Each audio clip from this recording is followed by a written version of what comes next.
কাৰণে ৰান্ধিবলৈ ওলালো আজি বনাম দুপৰীয়া সাজত মিছা মাছ দে আলুৰ জোল লগতে পাতৰ শাক ইপিনে মিছা মাছ কিনি আনিছে বাকলিখিনি এৰাই লৈছো মিছা মাছৰ বাকলিখিনি থাকিলে নহয় ইমান এটা ভাল নালাগে সেই কাৰণে মই বাকলিখিনি পেলাই দিলো তাৰ পিছত ভালদৰে ধুই লৈছো আলু কাটি লৈছো পিয়াজ কাটি লৈছো মছলা ৰেডি কৰিছো ইপিনে পাতৰ শাকখিনি ভাজা হৈ গৈছে ইপিনে মই গেছটো জ্বলাই কেৰাহী পাতি দিছো তাতে গোটা জিৰা দি পিয়াজ মিঠাতেল দি পিয়াজ দিলো দি পেলাই পিয়াজটো ভালদৰে ভাজি আছো তাৰ পিছত মছলাখিনি দি দিম যেনে জিৰা বাটা ৰসুন বাটা জলকীয়া বাটা হালদি নিমখ জলকীয়া গুড়ি এতিয়া মছলাখিনি ভালদৰে ভাজি লম মছলাখিনিৰ পৰা যেতিয়ালৈকে পানী মানে তেল নোলাব নহয় তেতিয়ালৈকে পানী দিব নালাগে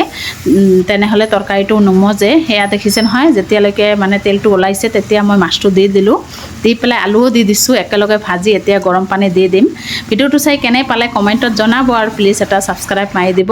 ইপিনে দেখিছে নহয় একেলগে মই গৰম পানী দি দিলো দি পেলাই এয়া হৈ গল ইমান ধুনীয়া হৈছে নহয় দেখাত খোৱাটো দেৰি আছে কাৰণ দুপৰীয়া কাম চাম আছে গা চা ধুইহে দুপৰীয়া ভাত সাজ খাম